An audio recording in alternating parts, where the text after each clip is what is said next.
In this video, I want to talk about a couple of tips that you can do to realize your short film projects on a limited budget.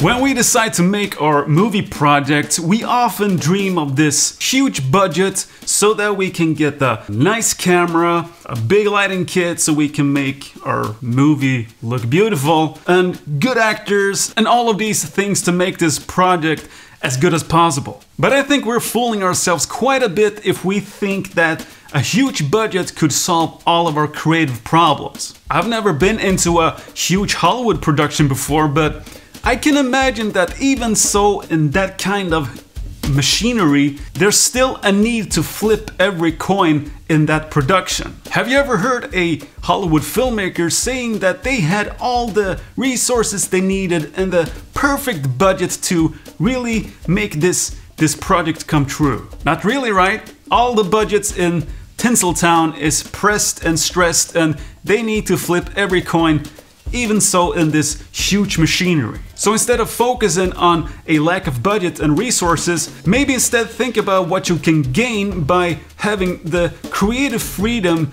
and to be able to do whatever you want to in your project, without having anyone tapping on your shoulder and saying, we should probably do this instead. Before I talk about my first tip, I will assume that your screenplay, your story, is strong and engaging, so we just get that out of the way. Tip number 1. Use your current camera. It will probably be fine.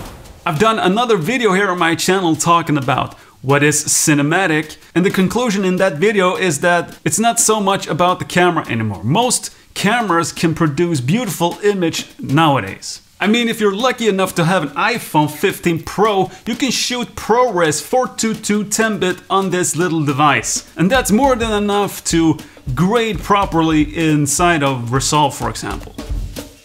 Here's a little thought experiment. Imagine your favorite scene from your favorite movie and really try to think why that scene is so great. Is it because of the deliberate camera movement, maybe?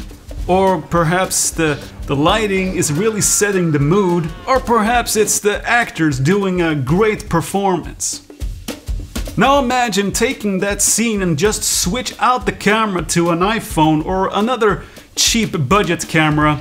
You would probably love that scene even if it wasn't filmed with a huge cinematic film camera, right? So a better way to approach this is that instead of drooling over an expensive film camera, try to learn lighting instead, because lighting can do so much more for cinematography in your movie instead of a big expensive cinema camera. Instead of focusing so much on the camera, you should probably put your effort into how you can capture most pristine and good sounding dialogue in your movie. Let's make an experiment here. I am recording my audio with a shotgun mic just above the frame here. I'm gonna unplug it and so you can hear how it sounds without this microphone. Now we're using the internal microphone on the DJI Action 4 and it sounds much worse, and just imagine your entire movie with this sound quality. My next budget filmmaking tips is to try to use the locations that you have access to, preferably at all times. In my short films over the years, I've always filmed them at locations that I had access to, and this is great because if you do have access to them, you can try things out whenever you want to. You can try to pre-light things, you can find your frame, you can test your blocking inside of this location. This doesn't only apply to locations, this can also apply to, you know, vehicles or props, maybe characters, even so characters, because maybe you have a friend that has a unique look that you want to incorporate into your movie, so maybe just ask your friend if he or she wants to be in it.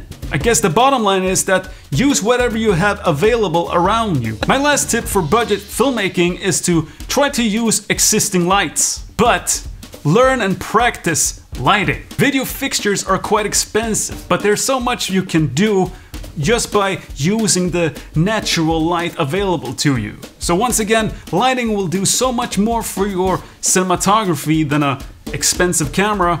So if you can put some time in and learn and practice how you can light your subject or your location, that will be much more valuable for your movie. At your location, there's probably a lot of practicals, and you can use them as much as possible, whether it's, you know, turning them off because you want a more moody scene, or if it's a practical that can be moved, let's place it closer to your actor. And if you want really beautiful footage, you go and film in the golden hour when the sun is way down low on the horizon to get these deep shadows, deep long shadows in your movie. That was just some of the budget filmmaking tips I had for you. I will do more of these tips in upcoming videos, so stick around. I'll see you in the next one. Bye!